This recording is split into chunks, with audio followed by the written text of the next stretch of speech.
Hello my dear friends, welcome back to my channel.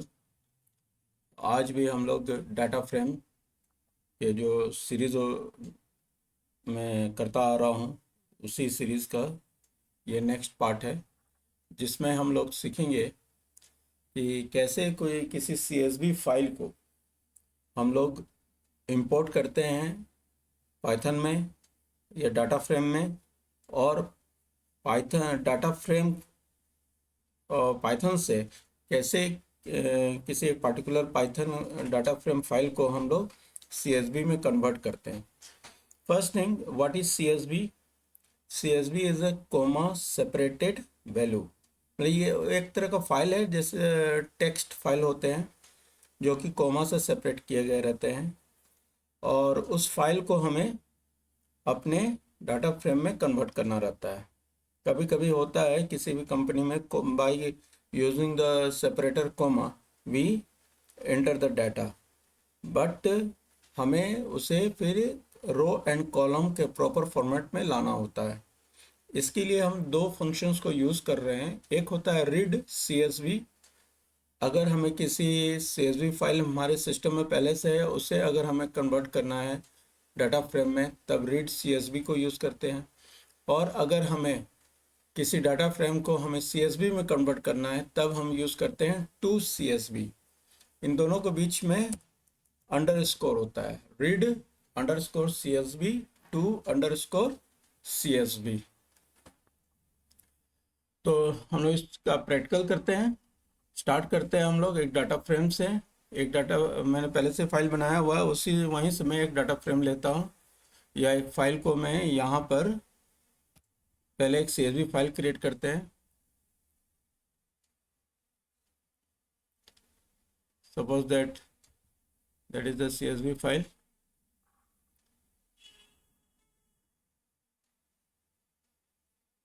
It is already created their, है ना। तो CSV file देखो हमें यहाँ पर नज़र आ रहा है। सीएसवी फाइल बनाने का सिंपल सा तरीका है, आप टेक्स्ट में जाइए, टेक्स्ट नोटपैड को ओपन कीजिए, वहाँ पर by using the separator comma value को इंटर कीजिए, और file name dot C S V से उसको सेव कीजिए, तो it will appear like this. ठीक है। अब इस फाइल को हमें इंपोर्ट करना है, हमें कहाँ? डाटा फ्रेम में। Then how will you use it? इसका तरीका क्या है मैं बता रहा हूँ। चलते हैं फिर से हम लोग स्पाइडर आईडीई में। अब इसका फॉर्मेट क्या होता है वो देखिए। मान लीजिए किसी डाटा फ्रेम को हम यूज़ कर रहे हैं, इस फॉर्मेट को हम लिखते हैं यहाँ पे, suppose that D F equal to P D dot read under score C S V, और ब्रैकेट में डबल कोट्स के अंदर हम फाइल का पाथ नाम लिखेंगे। पाथ नेम के लिए हम क्या करेंगे, हम वापस उसी जगह पर जाएंगे जहाँ पर हमारा फाइल है। सपोज दैट, एक मिनट, डी ड्राइव में फाइल है हमारा।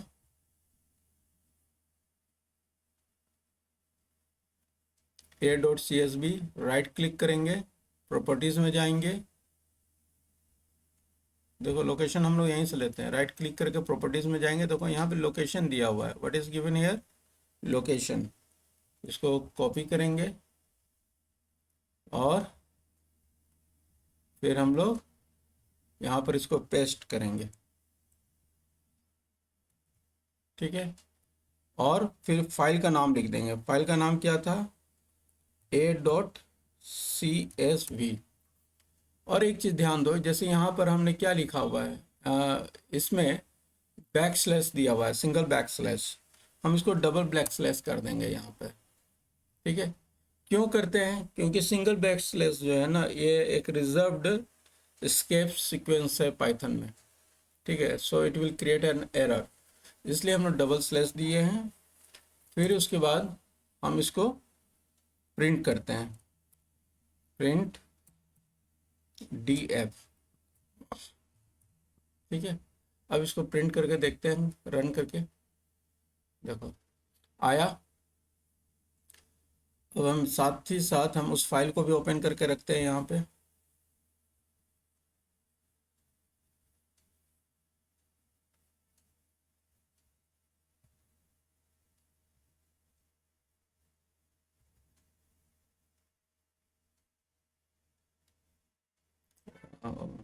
ओपन हो रहा है फाइल हमारा।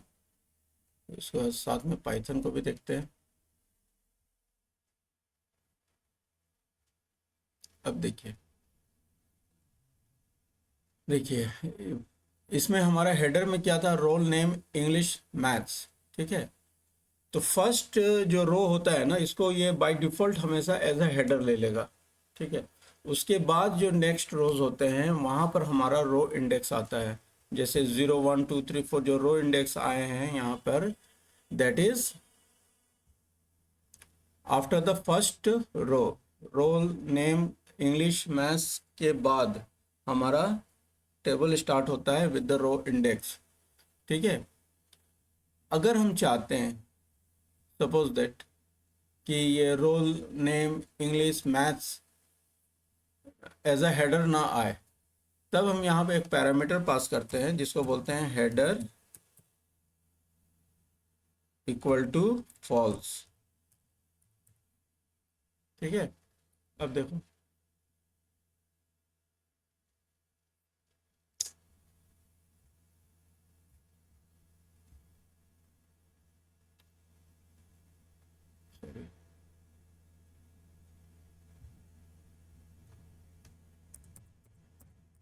Header equal to none.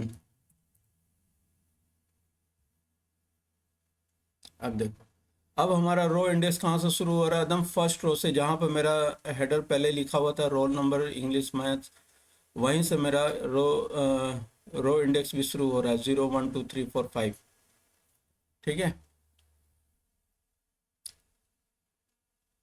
हम चाहे तो इंडेक्स को भी नन कर सकते हैं।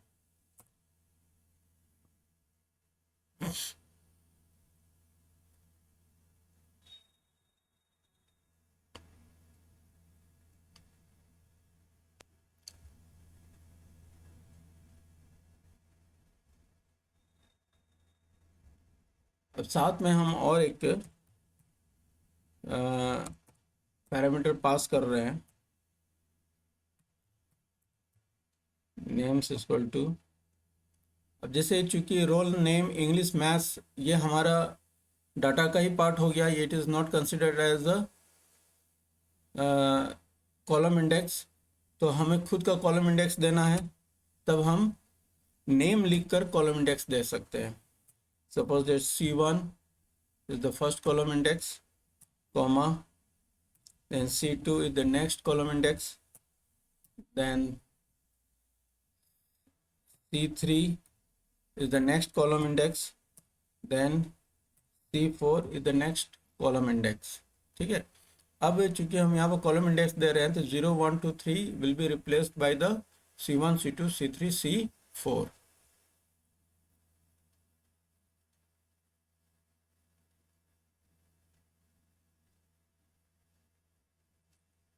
क्या एरर दे रहा है, can not contain the assignments.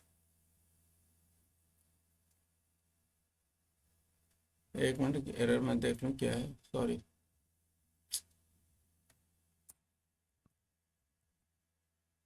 Names, अब यहाँ पे देखो, अब यहाँ पे कॉलम इंडेक्स का नाम क्या हो गया, C1 C2 C3 and C4, ठीक है।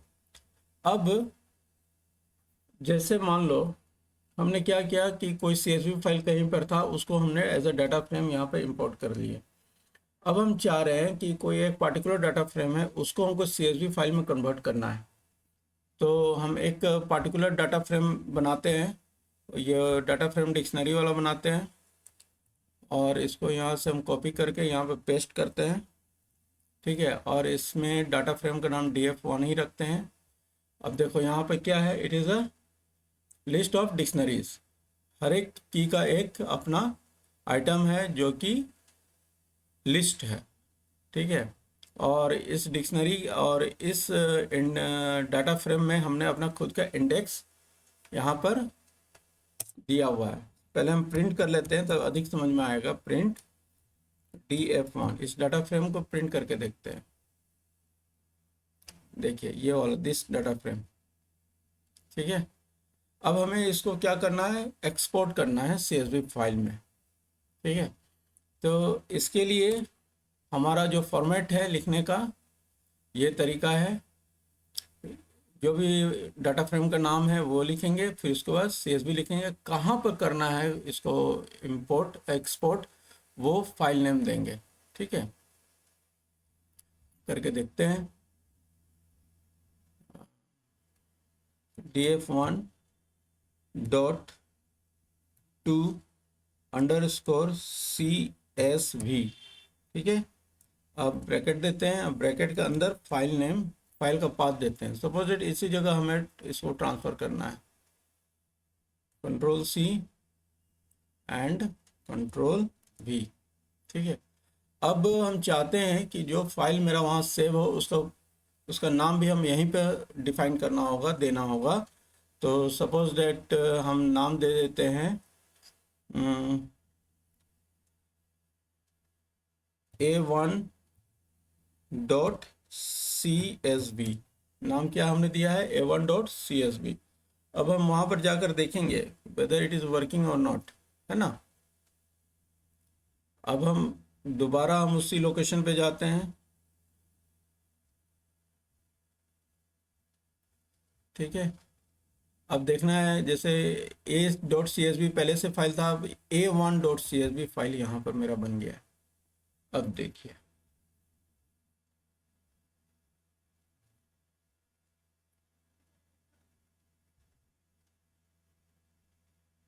है यहाँ पर दिस वन।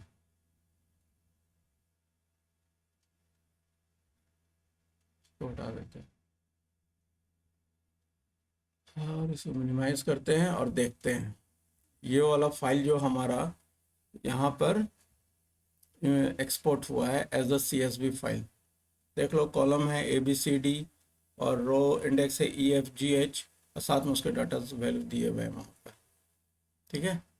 तो this is how we can use the two functions. That function is the read CSV and to CSV to import and export the files in the data frame. तो आज के video हम यहीं तक रखते हैं। मेरे वीडियो अगर आपको पसंद आ रहे हैं तो आप इसको लाइक कीजिए, सब्सक्राइब कीजिए, शेयर कीजिए दोस्तों के साथ। Till then take care and best of luck for your board exams.